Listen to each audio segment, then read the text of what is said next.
I'm super excited about this next segment that we have. Recently, we spoke with the young man, Malik Moore, at the forefront of BYU football's Black Lives Matter movement and video production. Watch this once again.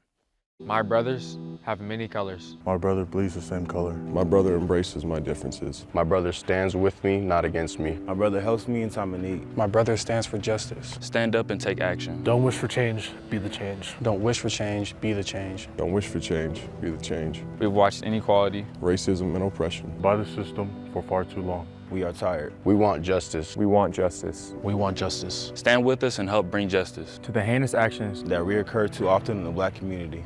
Stand and bring justice and equality. We're all one and all part of the human race. No matter who you are, be the voice to those around you. Don't be blind to the injustice and the inequalities in our country. This is for George Floyd. This is for George Floyd. This is for George Floyd and the countless others who've died from the hands of injustice. Let's all come together and be one and stand for what's right. We need everyone to help make change. This can't be done alone. This can't be done alone. This can't be done alone. Black Lives Matter. Black Lives Matter. Black Lives Matter. Black Lives Matter. Malik Moore joining us on the Deseret First Credit Union hotline. And we began the interview with Malik by asking him how this COVID summer has altered preparations for the upcoming football season. Man, it's been crazy for sure. Like having to wear a mask everywhere, and the preparation is for sure different. It takes like a lot of adjusting to do. We never, you know what I'm saying? It's never been like this before, ever. So, I mean, the new normal is crazy. How are preparations going for the season right now? It's doing good. It's fortunate that we were able to start a little earlier than a lot of schools working out and just getting prepared for the season. I mean, it's going good. It's not really not much you can really say about it. It's just working out and everything's on a time schedule. You got to take your temperature before every day. So I mean, it's nothing really big. But. Yeah, well, of course, I mean, staying healthy is priority number one, especially when you're 10 weeks away from the potential start of the college football season. We want to know more about you. I mentioned that you went to Point Loma High School. You're from San Diego, but tell us how you ended up at BYU and when the Cougars kind of came into your scope. So the BYU came to my school one day, and my coach called me and was like, "Hey, BYU's here. Come chit chat for a little bit." And it was a couple of me and my teammates, and then it was Coach Lamb who was actually there at the time. And I didn't know BYU was even like a school, let alone like know what the LDS religion was. So I see the Y and I'm like, Yale or whatever it is. They came and they told me all about the school. Like I had no idea what it was. And then it kind of just went from there. And then we kept on talking, and we just, kept in contact. And December came around, I went on my visit, and that's really when they officially offered me. And then I just committed. I liked it. I liked the environment there.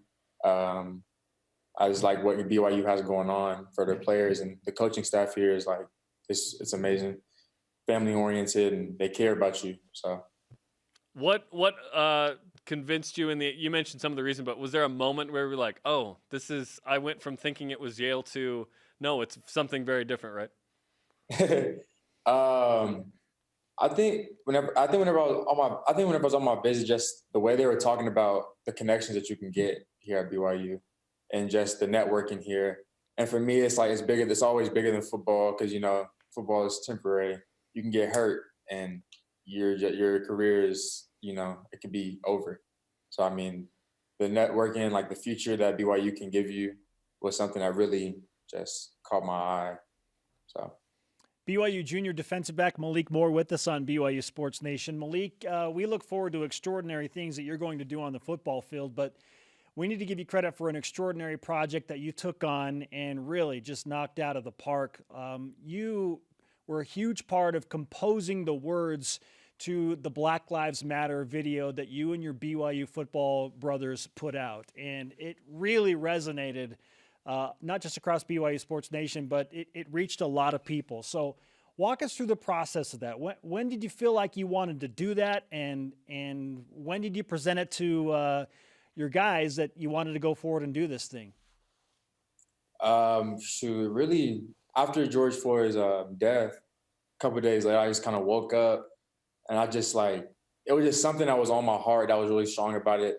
And I was like, wow, like, I think we really have to like do something because we're given this big platform, and like me doing it by myself, just post on Instagram, it might not go anywhere. So it's like for me, I just had to just kind of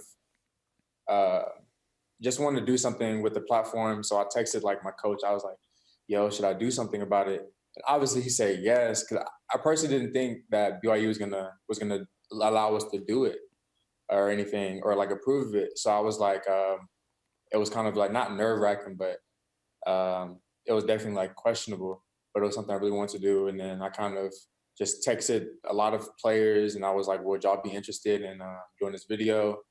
Texted a couple of friends for some help, called my mom, because I call mom for everything. I was like, I want to write the script. What should I say? Mama, like, I had this idea, but she gave me a couple ideas and then it just rolled from there. And it's a short little script and I just started writing and I asked a whole bunch of players, just a different group, minority from different backgrounds, just if they would be able to just say one line and to support it. And also a big part of it too, with coming up with or with the whole idea was so like Bachelor had a silent protest at a park down here in Provo, and then I think I've seen a lot of my teammates there too, and I was like, okay, like I understand I'm gonna have a lot of support behind this video, so like I just got to do it now. Like I just have to invite all those people that were there at the protest and like people who also weren't there on the team, but I know it was just kind of simple thing. And it went a long way and I'm glad for it too. And I know a lot of schools now are kind of following along with it. Like I know San Jose came out with the video. Utah is doing a lot of things now too. So, yeah. Yeah, it was great. It was a great message as a program. It really was. And to see multiple guys from different backgrounds, that was amazing as well. How has this been received? What's the kind of impact that you're seeing it's had? Personally, I haven't seen a big impact. I've been getting a lot of just congratulations and like thank yous for being a big voice for the, you know I'm saying, for the program or just for the whole movement going on.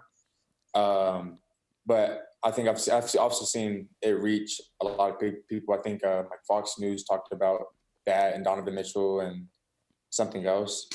So, I mean, I think that's big. Just that alone goes a long way, you know? So I think it's going to it has a big impact everywhere regardless. But yeah, yeah.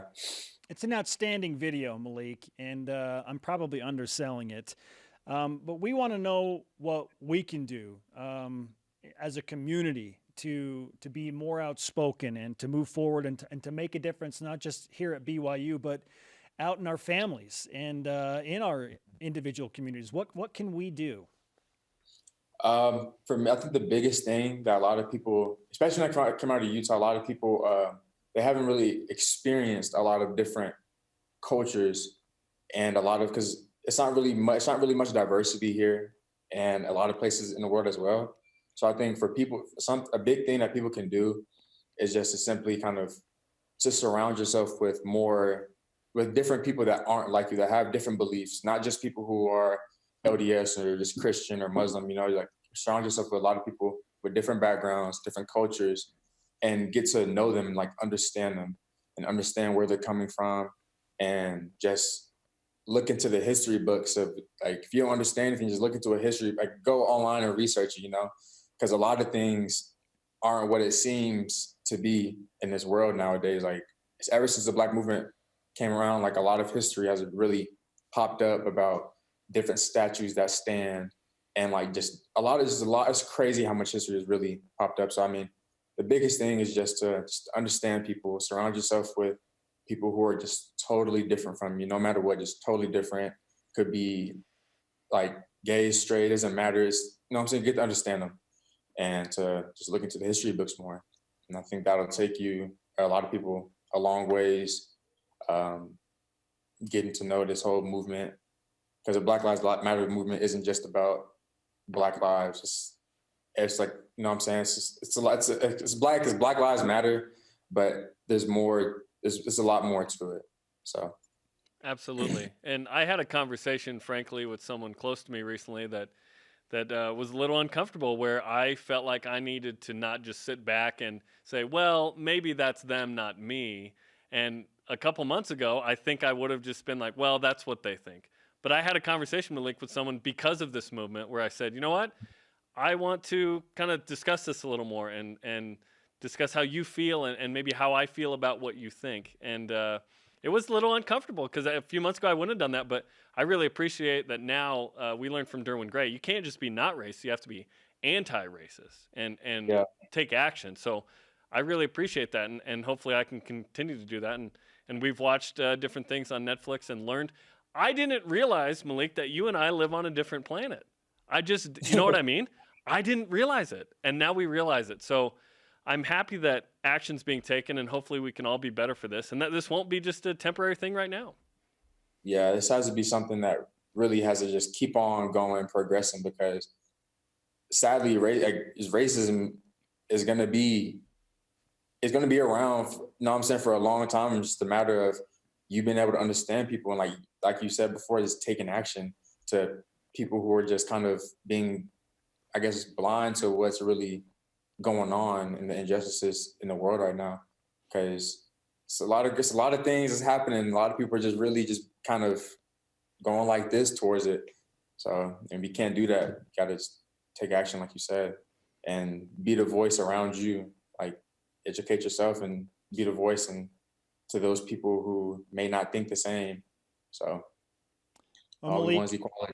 Yeah, you should be commended for your efforts, and we want you to know that we stand with you, and we appreciate what you're doing. And please, at any time, let us know what else we can do as we move forward together in promoting Black Lives Matter, because we're all sons and daughters of God, and that's what we're focusing on. So thanks so much for the time, man. Appreciate it. Thank you guys for having me on, too.